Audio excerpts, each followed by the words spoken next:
melhor do que o deputado Pedro Delgado Alves para fazer referência à questão do sistema dual, eu acho que neste momento é impossível, independentemente das considerações relativas à eventual implementação, mas efetivamente esta abordagem é uma abordagem que acho que de algum modo responde às questões colocadas neste âmbito. O professor Luís Lobo colocou a questão do eventual ensino. Acertei! Do eventual garantia do financiamento do ensino privado ou não, portanto, da perspectiva relativamente à escola pública versus escola privada. Efetivamente, ao longo dos anos, tivemos necessidade de ter escolas não públicas com contrato de associação, escolas que cobrem a tal oferta que o ensino público não suportava, e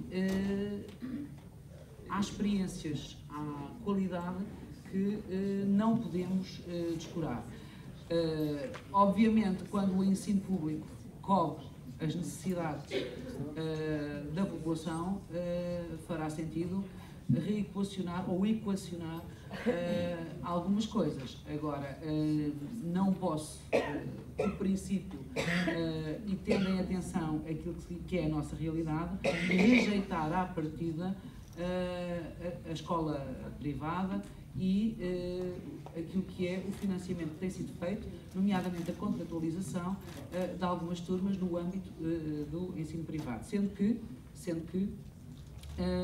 nem todas as escolas ou os colégios privados são instituições com fins lucrativos, alguns há que não são, e o ser posto em causa ou não a igualdade é um problema que também se coloca quando pomos lado a lado, às vezes no próprio concelho, escolas com características diferentes, com populações diferentes, com condições de escola diferentes. E alguns de nós têm essa experiência de terem trabalhado em concelhos que, lado a lado, tinham duas escolas completamente distintas e que eu própria me aconteceu perguntar porque é que esta é melhor que aquela. Se os alunos deveriam ter as mesmas condições, se os professores deveriam ter as mesmas condições, se a infraestrutura deveria satisfazer as mesmas condições, se os currículos até são os mesmos, mas efetivamente há diferenças que, fruto de diversos fatores, podem provocar a tal desigualdade que vai um pouco contra, eu diria, a utopia, o sonho de que todos tenhamos acesso ao mesmo tipo de condições. Não considero, portanto, que a existência de ensino não público ponha em causa a igualdade. Por regra, o não público acabou por ser complementar ao público e, obviamente, em situações em que isso é possível, cabe às famílias, em última instância, tomar decisões. E eu digo que cabe às famílias em última instância, porque também cabe às famílias, neste momento, poder decidir se os seus filhos ou os seus educandos vão para a escola X ou para a escola Y. Obviamente que há zonas em que isso não é possível, porque a oferta também não o permite, e, portanto, para haver esse tipo de opção, as crianças, os jovens teriam de se deslocar para regiões mais distantes, mas de facto já é possível, ao contrário daquilo que acontecia no passado, que um pai ou que um encarregado de educação decida que o seu filho, no próximo ano, em vez de ir para a escola ali à porta de casa, vá para a escola da sua residência ou vá para a escola do concelho vizinho, porque por uma qualquer razão lhe é vantajoso ou é importante.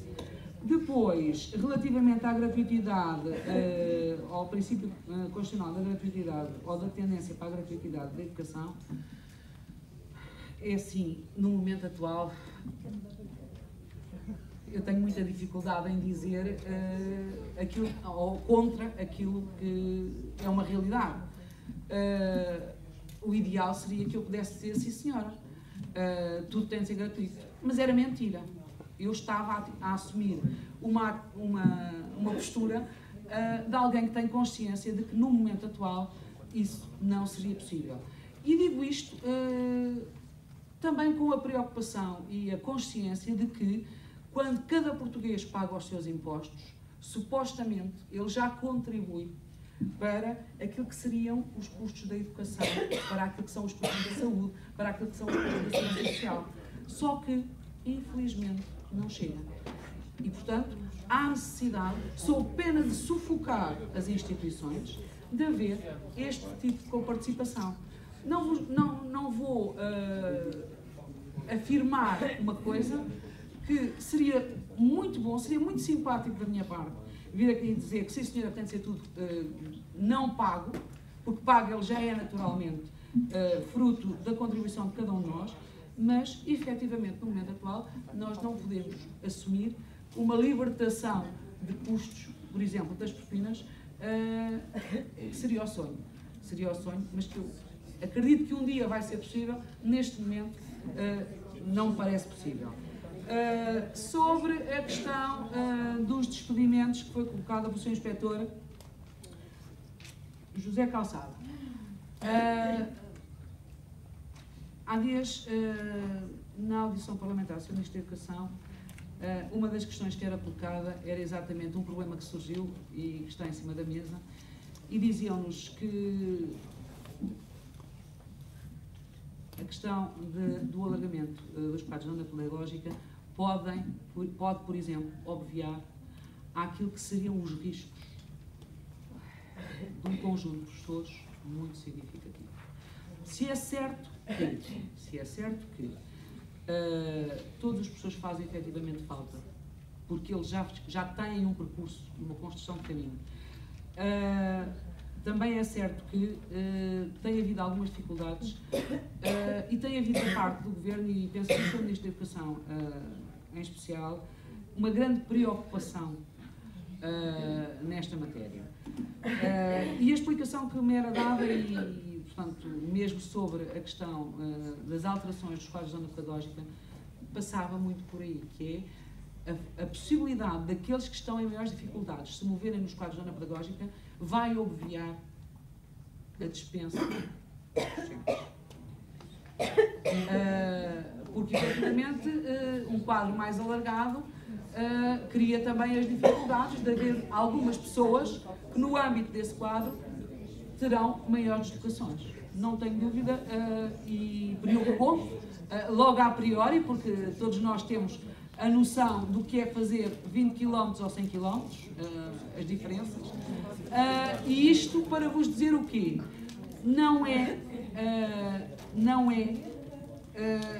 um desejo, pelo contrário, é uma preocupação muito grande obviar a estas questões, assim como tem sido uma preocupação muito grande dar a alunos e professores algumas ferramentas, nomeadamente no sentido daquilo a que eu chamaria alguma credibilização,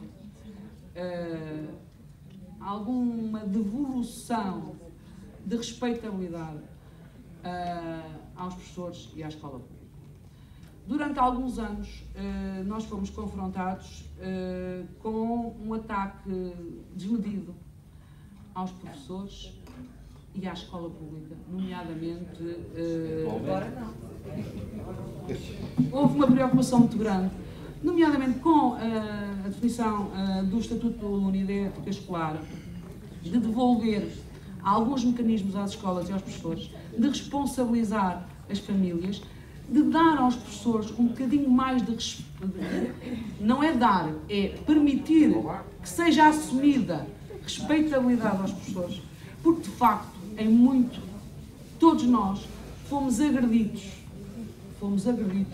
num conjunto de situações, e tem havido da parte deste Governo esta preocupação. Se calhar algumas vezes de uma forma não suficientemente explicada, se calhar algumas vezes de uma forma mal explicada, mas na minha perspectiva tem havido essa vontade, e há muito essa vontade.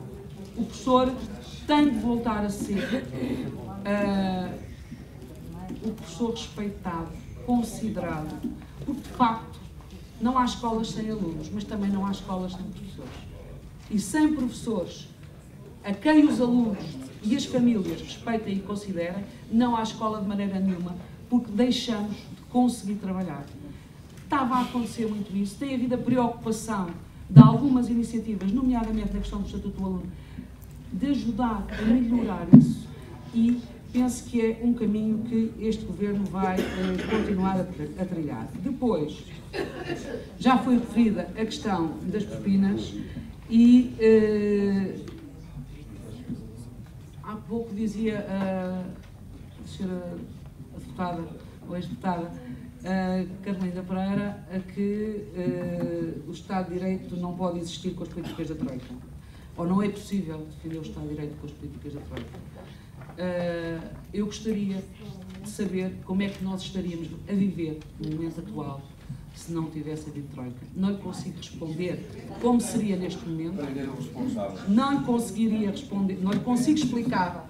Nem acho que a maior parte de nós não tem sequer a noção de como estaríamos se não tivesse havido a intervenção a que fomos obrigados.